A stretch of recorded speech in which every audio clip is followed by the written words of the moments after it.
ಕರ್ನಾಟಕದಲ್ಲಿ CM ಬದಲಾವಣೆ ಮತ್ತು ಹೆಚ್ಚುವರಿ DCM ಕೂಗು ಕೇಳಿ ಬರ್ತಾ ಇದೆ. ಸೊ ಸತೀಶ್ ಜಾರಕಿಹೊಳಿ ಅವರು DCM ಆಗಬೇಕು ಅಂತ ಒಂದಷ್ಟು ಜನ ಒತ್ತಾಯ ಮಾಡ್ತಾ ಇದ್ದಾರೆ. ಏನು ಹೇಳ್ತೀವಿ ಸರ್?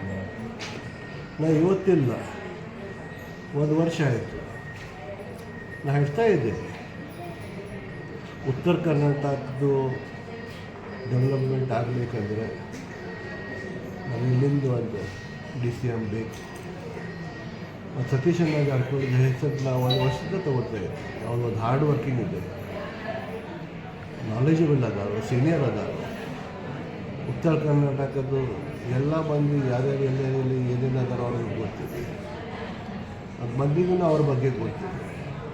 ಅವ್ರಿಗೆ ಕೊಡಿ ಅಂತ ಒಂದು ವರ್ಷದಿಂದ ಹೈಕಮಾಂಡ್ಗೆ ನಾನು ರಿಕ್ವೆಸ್ಟ್ ಮಾಡಿದ್ದೀನಿ, ಬೇಡಿಕೆ ಮಾಡಿದ್ದೀನಿ. ಯಾಕಂದರೆ ಸರ್, ಉತ್ತರ ಕರ್ನಾಟಕದ ಶಾಸಕರನ್ನು ಬರೀ ಯಾವುದೇ ಸರ್ಕಾರ ಬರಲಿ ಕೇವಲ ನಂಬರ್ ಅಂತ ನೋಡ್ತಾರೆ. ಅಧಿಕಾರಕ್ಕಾಗಿ ನಂಬರ್ ಬೇಕು, ಆದರೆ ಅಧಿಕಾರ ಮಾತ್ರ ಯಾರಿಗೂ ಕೊಡಲ್ಲ ಅಂತ ಒಂದು ಅಸಮಾಧಾನ ಈ ಉತ್ತರ ಕರ್ನಾಟಕ ಶಾಸಕರಲ್ಲಿ ಇದೆಯಲ್ಲ ಸರ್? ಅದರ ಸಲುವಾಗಿ ನಾವು ಕೇಳ್ತಾ ಇದ್ದೀವಿ ಸತೀಶಣ್ಣಗೆ. ಅವ್ರದ್ದು ಹೇಳಿಲ್ಲ ನನಗೆ, ನಾವು ಬೇಡಿಕೆ ಇಟ್ಟಿದ್ದೀವಿ ಹೈಕಮಾಂಡ್ಗೆ ಇವ್ರಿಗೆ ಕೊಡಿ ಅಂತ. ಉತ್ತರ ಕರ್ನಾಟಕದಲ್ಲಿ ಯಾರಿತ್ತಂದ್ರೆ ಅವರಿತ್ತಂದ್ರೆ ನಮ್ಮದು ಡೆವಲಪ್ಮೆಂಟ್ ಆಗೋದು, ನಮ್ಮದು ಏನು ಅವಶ್ಯಕತೆ ಇದೆ ಅವ್ರಿಗೆ ಗೊತ್ತಿದೆ. ಉತ್ತರ ಕರ್ನಾಟಕದ ಜನತೆಗೆ ಏನೇನು ಬೇಕಂತ ಅವ್ರು ಆಗಬೇಕು. ಅವ್ರಿಗೆ ನಾನು ವಿನಂತಿ ಮಾಡ್ತೀನಿ ಹೈಕಮಾಂಡ್ಗೆ ಅವ್ರಿಗೆ ಕೊಡಿ. ದೆಹಲಿಗೆ ಹೋಗಿದ್ದಾಗ ಯಾರನ್ನಾದ್ರೂ ಮೀಟ್ ಆಗಿ ಮನವಿ ಮಾಡಿದ್ರೆ ಸರ್? ಇತರ ಬಗ್ಗೆ ಹೋಗಲಿಲ್ಲ. ನಮ್ಮ ಹೊಸದ MP ಮೇಡಮ್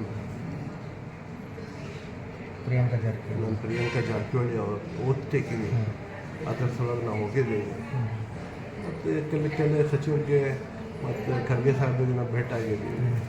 ನಮ್ಮದು MP ಮೇಡಮ್ ಅವ್ರದ್ದು ಆಶೀರ್ವಾದ ತಂದರು, ಅದರ ಸಲುವಾಗಿ ಹೋಗಿದ್ದೀವಿ ಸರ್. ಇನ್ನೊಂದು ಸಿದ್ದರಾಮಯ್ಯ